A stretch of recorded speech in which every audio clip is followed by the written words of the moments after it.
My whole life, I've known that I was special. Even as a child, I was the apple of my parents' eye. They showered me with attention, affection, and always made me feel like I was precious.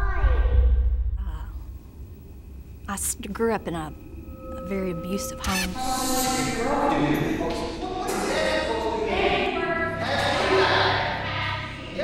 dad physically beat my mother to basically unconsciousness.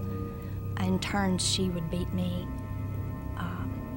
I've been sexually abused. Her third husband began molesting me at the age of 6 years old, and that continued on until I was 9. I was sexually abused by an uncle from the age of 6 until I was 12, and when it came to light, I was blamed for it. So I grew up thinking that something was wrong with me. I have gone through my life looking for approval through sex, relationships, and people-pleasing. From the time I was, I guess, 14 to 18, I'd had at least 2 abortions. I got married and I had my son, and we continued to do IV cocaine and crack. At the age of 13, I was introduced to drugs and alcohol, and I began using. I used every day, and just when I'd start coming down from being high, I'd use more drugs so I wouldn't have to feel anymore. I didn't fit in nowhere. I felt just like I was an alien here. I didn't like what I was doing, but I didn't know how to stop. I had to drugs from sunup to sundown, day after day after day after day, because I didn't want to deal with reality. I didn't know how to deal with it. I was on a photo shoot in Florida, and the photographer introduced me to a couple who stripped in one of the clubs. And a month before I turned 18 years old, I began to dance in the topless clubs to take care of my mother and my sister and my brother. I started selling my body as a means of money, and with that came the rapes and the beatings, and turn around and go right back out and do the same thing all over again. I always knew I'd make it. I don't know how I knew, I just did.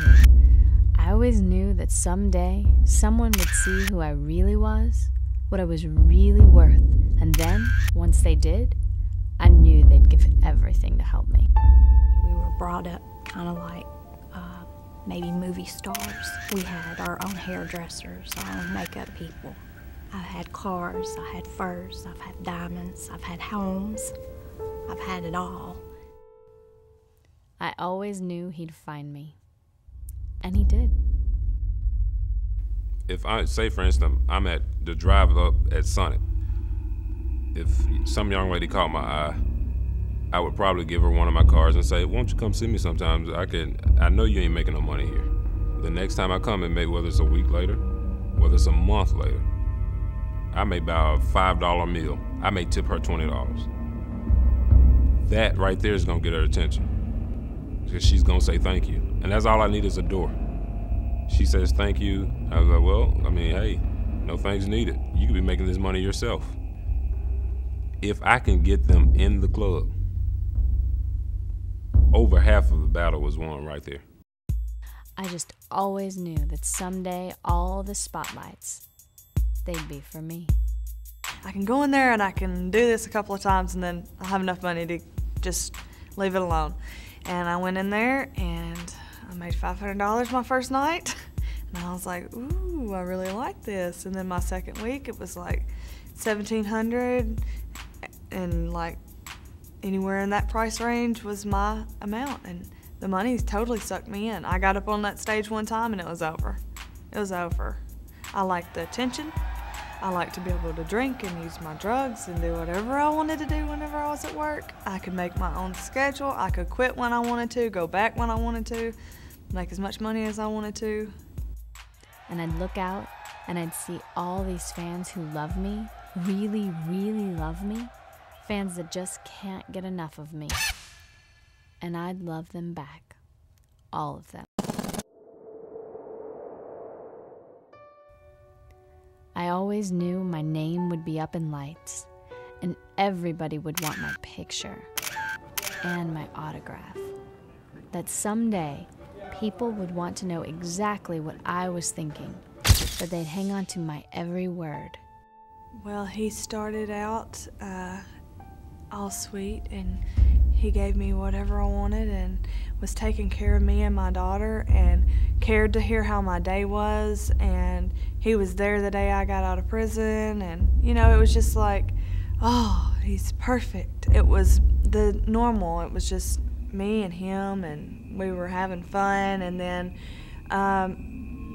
that night he was like, I gotta go pick this girl up and take her up to the club. And I was like, okay. So we go and we pick this girl up, and while we're sitting in the motel room, she's like, oh yeah, me and him have been sleeping together for such and such amount of time. And I'm like, what?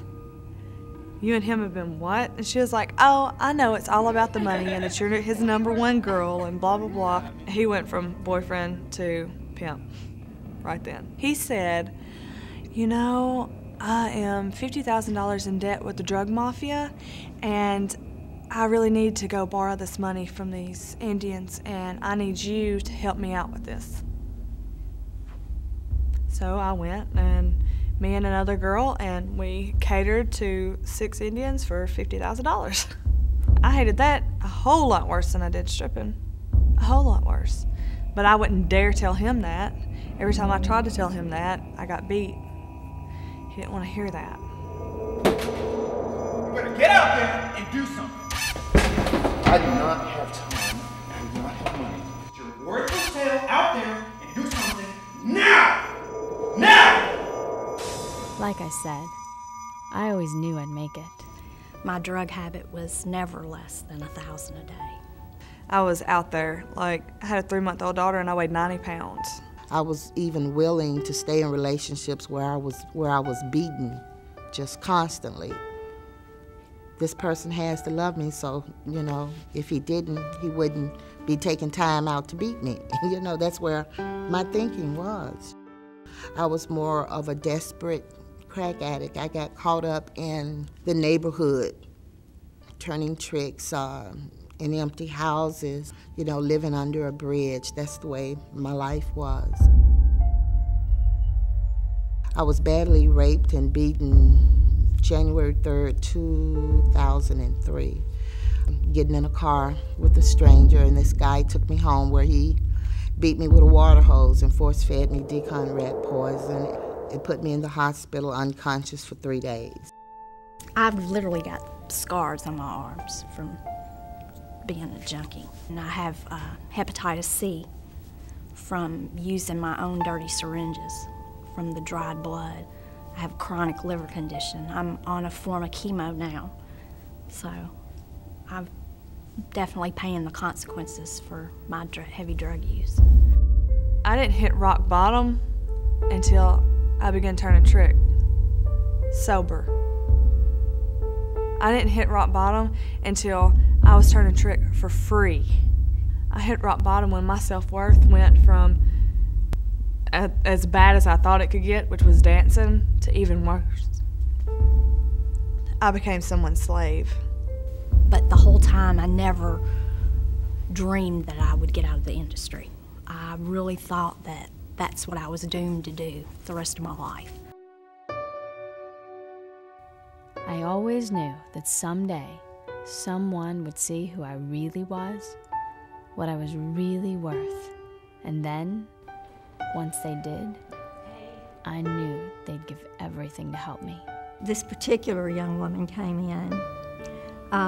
She was very shut down. She'd been terribly abused, and she didn't trust. There was absolutely, you could tell she had very little trust in her life. But I remember looking over at her hands, and she had scars in her hands. And I said, "Honey, what is that?" And she proceeded to tell me that one of the club owners had a particular thing that he did, like he had certain women that he would send out with certain clients, and if you didn't want to go, then he had a bowl of punishments that they had to draw from. And her punishment was that he took a nail gun and shot her hands with it. And when she said that, I just started crying. And I took her little hands and I looked at her and I said, "Honey, I said, do you know who has nail scars on his hand for you and for me, and that he loves you so much? And it just broke my heart, you know, and it won my heart. She's only one, and you know there's many out there, and that's just a tip of the iceberg to what they're subjected to. God loves them and that He is there to forgive, and they've got to learn to forgive themselves. And I felt like that's something that I could bring to them, that they are forgiven, and what they've done has been forgotten, and that you get on with your life. And they're not worthless. That's what I would like most of all for people to know, that they have as much value as any other person that God ever created, and to see Him pour His love into them and to make the types of changes that come about in their lives is almost like a miracle. It's not about what you've done in your past. Let's see what we can do to brighten your future. Let's see what we can do to better your life. They don't dwell on the bad things that I've done.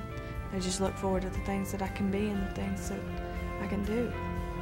I'm so involved in these women's lives and want to know what's going on, so I can pray for them, so I can support them, encourage them in any way that I can. They're looking for a way out, and I'm trying to help them find it. A 1 o'clock class, yeah. And then after the 1 o'clock class, I got like... You're the star of this one. No, I'm not. My mentor, Linda, she's a great friend, and today I know what a friend is, and the way our program helps me with my issues.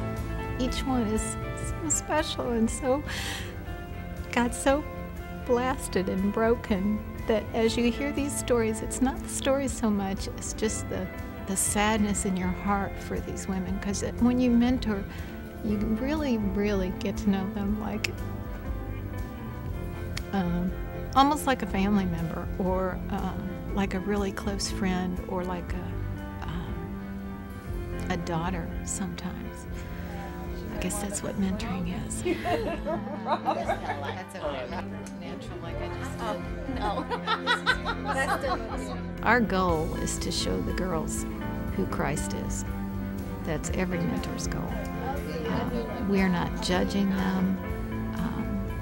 We want to show them the love of Christ, and I think that, gosh, there are very few that don't end up accepting that for themselves, that they really, between the Bible studies and watching the mentors be like Christ to them in terms of giving them unconditional love, they soften, and they want that. You almost see a light turn on when those tears well up in their eyes and they realize that they really are loved, and sometimes it's for the very first time. I feel like the Lord's in the room with us. I know He's there, but I feel His presence stronger than I ever do. Each one of them is a miracle.